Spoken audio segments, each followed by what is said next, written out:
Bonjour les amis, c'est bien ce que je craignais. Après la violente agression dont elle a été victime au Conseil régional de Bourgogne, Fatima, elle est détruite. Toute sa vie, elle est détruite, elle s'en remettra jamais. Je viens de lire l'interview, mais bouleversante, qu'elle a accordée au Conseil contre l'islamophobie en France, le CCIF, mais ça vous prend les tripes, quoi. Bon, et encore, il n'y a pas tout ce qu'elle a dit, hein. Bon, elle a dit qu'elle n'arrivait plus à dormir, mais à mon avis, c'est beaucoup plus grave. Elle ne mange plus, elle ne boit plus.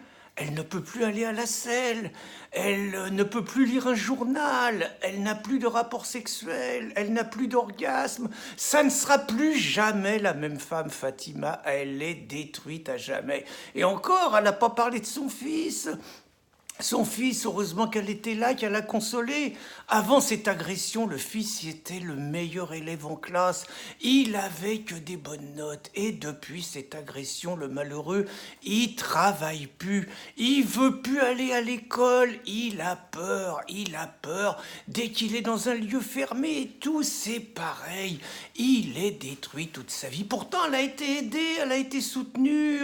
Monsieur Zeribi l'a défendu. Madame Ferrari, elle l'a défendu, les Insoumis l'ont défendu, pratiquement toute la gauche il l'a défendu, tous les journalistes, l'agresseur Odoul, il en a pris plein la gueule de partout, même son parti, il l'a un peu désavoué quand même sur tous les médias. Le Odoul, il est passé pour le salaud, et elle est passée quand même ce qu'elle est, une bonne maman qui s'occupe tellement de la scolarité de ses enfants et tout, et puis c'est sa liberté, son voile et tout. Ils ont raconté que c'était un voile noir, ils ont raconté que c'était l'uniforme de l'islam politique. Non mais vous vous rendez compte, Fatima, mais c'est pas du tout ça. Fatima, c'est une mère de famille exemplaire qui est dans toutes les sorties scolaires et tout.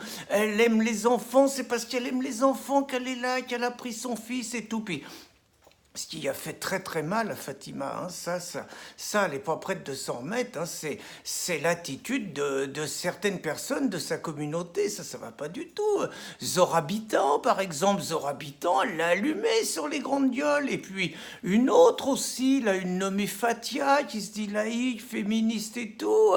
Elle a dit que elle l'avait cherché et que si elle voulait faire les sorties scolaires, elle avait qu'à retirer son voile.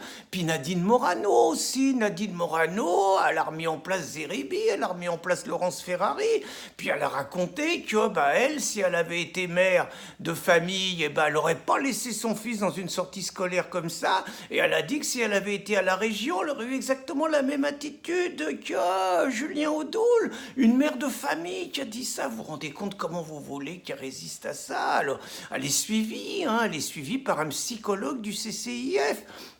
Il va y avoir une cellule autour d'elle, puis autour de son fils. Ils vont peut-être devoir déménager et tout. Elle est détruite, Fatima. Ah, les salauds du RN. Alors, pareil qu'il y en a une qui l'a agressée dans les escaliers, qui a dit que quand les Russes seraient là, elle dégagerait avec tout le monde. Mais vous vous rendez compte la violence? On ne peut pas se remettre d'une agression comme ça. Il y a pourtant 90 personnes qui ont écrit dans Le Monde. Omar Sy, Daniel Obono, Pascal Boniface, ils sont toujours là. Ils ont interpellé Choupinet, Macron, pour qu'il arrête la violence en France contre les musulmans. Il se passe rien. Les musulmans, si c'est parti comme ça va être les juifs du 21e siècle. Moi, je le sens, il faut faire quelque chose. Bon, j'ai confiance dans le CCIF, malgré tout, parce que ils ont pris le dossier en main dans les minutes qu'on suivi. Là-dessus, ils ont été vachement efficaces. Et je suis sûr qu'ils vont faire payer très cher à Julien Audoul l'agression sordide dont a été victime Fatima. Moi, en attendant, Fatima, je voulais te dire, je pense à toi et je suis solidaire de ta souffrance. Et j'ai confiance, tu sauras te reconstruire. Tu ne seras pas détruite toute ta vie. Bonne journée, les amis.